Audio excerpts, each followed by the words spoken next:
Welcome back to Master Kalog and don't forget to subscribe for more updates. So narito ang ating talakayan ngayon ay ang golden green rice ng Pampanga. Alam nyo ba na ang bigas na ito ay tinatawag sa kanilang little green gold? Or para sa kanila ay duman ang tawag sa salita nila, duman. Pamagduman yung mga nag-aani ng duman. And then ayan po, ayan sila din.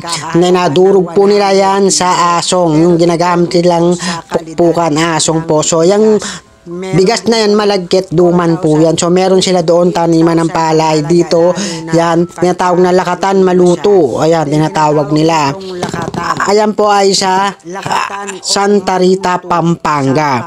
Ayan, po yung taniman ng duman doon. So ayan po, ganyan po ang pag-ani. Kulay green po yung kulay ng palay na yan. Yung bigas niya kulay green. Yan, ganyan po ang pag-ani. Garate yung kumukuha ng mga ani na duman. Ayan po. Then, baldakan o parang warehouse sa English yung warehouse nila. Then, eto naman yung mamaspas, yung kinahampas-hampas yung dahon ng palay para mahiwala yung balusbusan, yung parang machine na ginagamit nila para mahiwalay po yung palay doon sa sanga ng dahon. Pamanime yung paglalagay ng mga palay doon sa tawag nito yung bilao. Isa-separate kasi nila yan, ilalagay nila sa sako, and then pagkalagay sa sako, ilalagay sa tubig. Ayan. Yung tubig na yan kasi para po mahiwalay yung mga palay na walang laman na bigas. Kaya nilulubog sa tubig po. Ang tawag sa pamamaraan na yan ay sepok, yung nilulubog sa tubig para mahiwalay yung mga palay na walang laman na bigas. And then ayan na po, isasangli na nila, kumbaga iluluto nila sa sangli. Sa yangga, yung tawagan sa lutuan nila yangga. Then pagluluto ay isasangli. Ayan po yung katawagan dyan sa mga pamamaraan na ginagawa po nila dyan sa Santa Rita, Pampanga. Then, ganyan po ang pamamaraan ng pagluluto ng duman. Ayan. Iaahon po nila yan pagkatapos nilang isangag. Kumbaga parang ipiprito nila yung pero walang ginagamit na mantika. And then, ayan po, ilalagay nila yan sa tawag nito, yung ginagamit nilang asong. Yung pagdudurugan ng palay para matanggalan ng balat. Asong po, yung parang kahoy na yan na bilog. Ayan, ganyan po yung pamamaraan ng pagdurog ng ng duman. Duman kasi ang tawag sa bigas nila na ganyan. Kasi yan po ay malagkit, kumbaga sa atin malagkit. 4,000 to 8,000 po ang kilo niyan pag bumili ka ng duman. Then ganyan pwede rin po siyang ilagay sa pagka bigas na siya, pwede siyang lagyan ng chocolate. Kumbaga parang gagawin mo siyang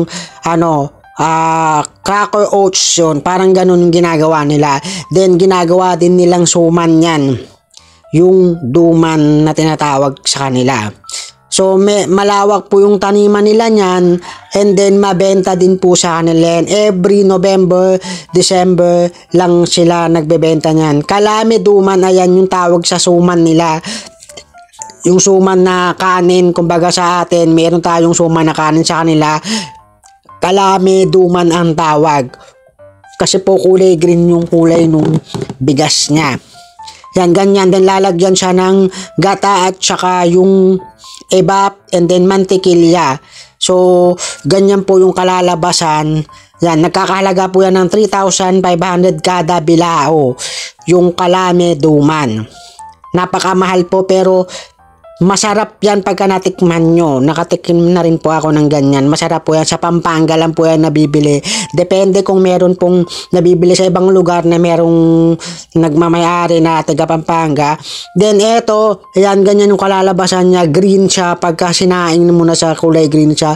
May nabibili niyang kulay white. Tas ang ginagawa, nilalagyan na lang ng yung katas ng pandan. Yung dahon ng pandan ilalaga. Yan. Then, yung katas nun, kulay green, diba, ay halo dun sa duman para talagas. Eto, yung bigas na yan, sa ibang lugar kasi nabibili yung duman na bigas. Kaya ang ginawa niya para magmukhang duman, nilagyan niya ng katas ng dahon ng ano. Binibenta ni nanay sa harapan ng simbahan ng Angeles. Nagkakahalaga ng 100 to 200 sa takal lang ng baso, depende sa laki. Pagka malaking takal ng baso, nasa 200 po ang presyo. Ganyan lang po kadami, as in napakakunti lang pero masarap po yan pagka natikman niyo po. Malawak po yung palayan doon sa Santa Rita, Pampanga. Pine-preserve po yan ng Municipal Hall ng Santa Rita kasi para ma-maintain at hindi mawala ang kanilang tradisyon sa paggawa ng ng duman. Ayan. O malagkit, kumbaga sa atin malagkit ang tawag dyan, sa Pampanga duman ang tawag sa paggawa ng malagkit na kanin na ginagawa nila. Kumbaga parang tradisyon kasi nila yan dyan sa kanilang probinsya. Yan, ganyan po ang pagproseso ng paggawa ng duman. Ayan, yung pag-ani yan, pag-ani rin ng duman kasi masarap po talaga yung bigas na yan. Yan po yung malagkit sa kanila, duman ang tawag. Yan, thank you for watching.